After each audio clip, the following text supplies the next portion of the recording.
Bom dia, boa tarde, boa noite. Hoje eu vou apresentar sobre o meu tema de apresentação do meu PIBIC. O tema do meu PIBIC, do meu trabalho, é a razão espectral, horizontal e vertical na parte sul da UNB. Né? E esse é um teste para aplicação é porque a gente está utilizando de um método novo dentro da área da sismologia e estamos fazendo uma espécie de teste aqui no ambiente da UNB. Bem, eu dividi o meu trabalho, né, em 4 partes, né, para ficar mais fácil.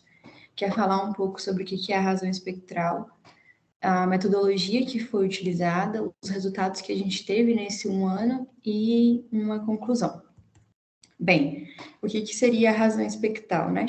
A razão espectral horizontal é um método desenvolvido por Nakamura, que é um cientista europeu que trabalha na área da sismologia, em que ele utiliza 3 componentes de um sismógrafo, que seria a vertical, a horizontal e a terceira, né, que ela seria uma diagonal, para gerar um dado sismológico a fim de análise, né? A partir desse dado sismológico, a gente consegue ter resultados sobre o tipo de solo, o tipo de rocha que tem ali por baixo daquele solo, aquíferos e etc. E a gente está fazendo esse teste aqui na UNB porque ele nunca foi testado antes, né? É um método novo, ele ainda está em período de teste, a gente não tem muita certeza dos resultados, então é tudo muito inusitado. E falando disso aqui no Brasil, está sendo pioneiro aqui no Brasil, é muito interessante, né? Porque a gente está fazendo do zero e tentando utilizar desse método que é totalmente novo.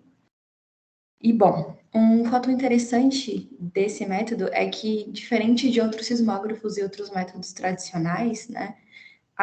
O tempo de amostragem é um período curto, então ele pode ser um período de 50 minutos ou 2 horas, até mesmo dias, né, meses. E o resultado ele não vai ter uma alteração, sabe? Ele vai continuar mantendo aquela base padrão dele. Mas, enfim, sobre o tema em específico é isso. A razão espectral horizontal vertical é justamente esse método sismológico de obter um resultado em 3 componentes diferentes. Sobre a metodologia e a instalação que a gente fez aqui na UNB, né? A gente utiliza, como eu disse, de 3 componentes, né? Onde a componente horizontal, quando ela cruza com a vertical, ela tem um pico maior de amplitude e um valor de frequência, de certa forma, natural da região, ou seja, a partir do momento que a gente lança esse sismógrafo no solo e ele ele gera um dado, ele vai dar um tipo de frequência natural daquela região, ou seja, ele vai especificar uma frequência que é normal, né? Porque a Terra treme o tempo inteiro. Então, a partir do momento que esses dados se cruzam de uma fonte artificial, ele vai dar uma frequência muito parecida com aquela que já acontece normalmente. E a gente fez a utilização desse cruzamento do vertical com o horizontal a partir de dois sismógrafos de período curto, né, que seria de 50 minutos a 2 horas, podendo chegar até meses. A gente chegou a fazer um perfil com esses sismógrafos de 50 minutos, depois de 2 horas, a gente deixou algumas estações fixas de 1 mês.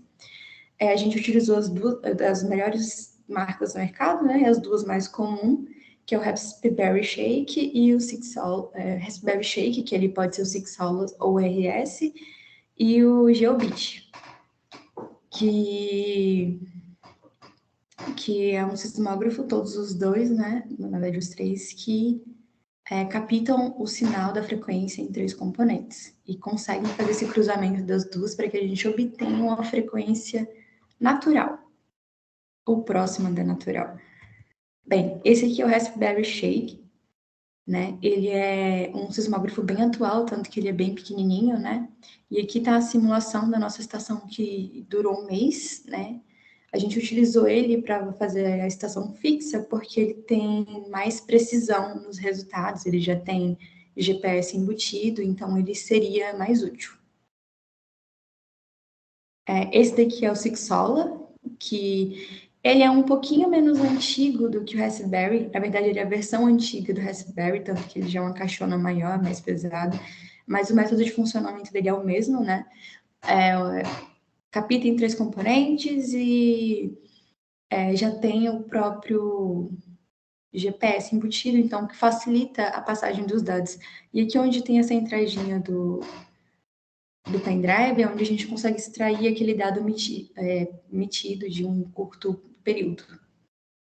Esse aqui é o GeoBit, que é o outro sismógrafo, ele também é atual, né? Ele seria uma versão menor de um sismógrafo permanente, né? Que seria o Nanometrics e tal, que seria o que ficam nas estações sismográficas atualmente de forma permanente, né? Só que ele aqui é uma versão menorzinha. Ele capta em período curto, ele também utiliza os 3 componentes, ao contrário do Sixola e do Raspberry, a gente tem que conectar um GPS nele para conseguir obter a questão da longitude e latitude correta, e ele é conectado nessa bateria externa aqui, né? Pode ser uma bateria de carro também. Bom, aqui são os pontos que a gente marcou, né? A gente fez esse teste tanto na parte sul como na parte norte, né? Sendo que a minha parte sul é essa daqui, né?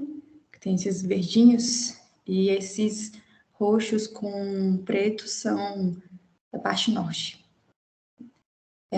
Como eu tinha dito antes, a gente chegou a fazer um perfil, né, em escala assim, seguindo esses verdinhos, indo de 200 e 200 metros, com 50 minutos, 2 horas, e algum desses lugares aqui a gente fez estações fixas, né?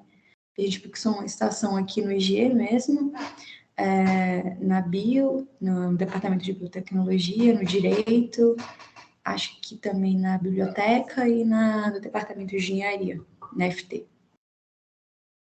Bom, sobre os resultados que a gente obteve, né? Preliminarmente, como eu disse, como é um método novo e aqui no Brasil é muito inusitado porque ele nunca foi aplicado, a gente teve um tanto de dificuldade com os primeiros dados, porque a gente não sabia se aqueles resultados realmente tinham validade, né? Pelaquilo que a gente estava se tratando de algo novo. Então, a gente criou uma base padrão, né? Analisando todos os métodos de Nakamura, que foi o pioneiro, de fato, nesse tipo de método. E aí a gente chegou nos nossos resultados preliminares em que de 0,4 a 4,2, que é um resultado padrão de frequência, entre as janelas de 30 e 40 e 60 e 90, antes e depois da rejeição, que eu vou explicar isso no slide que vai passar, é um resultado bom, um resultado que é coerente. Ou seja, se eu tenho uma frequência entre 0,4 e 4,2, eu tenho uma chance pouca de erro, e eles chegam a próximos de uma frequência natural daquele solo, né? E esse valor de 0,4 a 4,2, ele varia de acordo com o solo e rocha com quem eu fiz esse espaço amostral. Por exemplo, aqui, ó, antes da rejeição, seria essa parte da esquerda, né? Ou seja, se tenho entre 60 e 90 aqui, é um resultado aceitável. E se aqui na direita eu tenho meu pico, que é esse pontinho aqui maior, entre 0,4 e 4,2, é um resultado aceitável. Isso é de acordo com com o tipo de solo analisado, né? A gente tem aqui a janela de 30, a de 90 e a de 30 de novo para medidas de comparativo, né?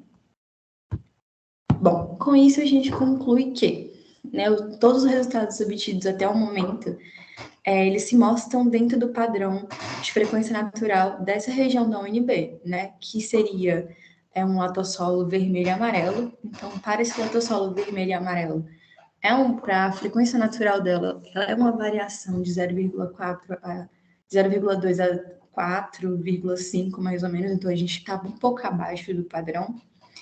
E alguns dos nossos dados, como eu disse, por ser um método que nunca foi aplicado no Brasil, a gente está começando nisso agora, alguns dos dados a gente acha, depois que a gente definiu um padrão, que deveriam ter sido refeitos. e que alguns desses dados que precisam ser refeitos, eles têm um resultado muito divergente do que a gente conseguiu com esses outros dados depois desse padrão, e que seria necessário, né, para conseguir compreender melhor esse método, pegar um espaço amostral maior, agora que a gente já entendeu como que o método funciona e qual que seria um resultado aceitável, para poder ter uma noção real da frequência do tipo de solo, não só da UNB, mas de Brasília em si. E é isso sobre o meu trabalho.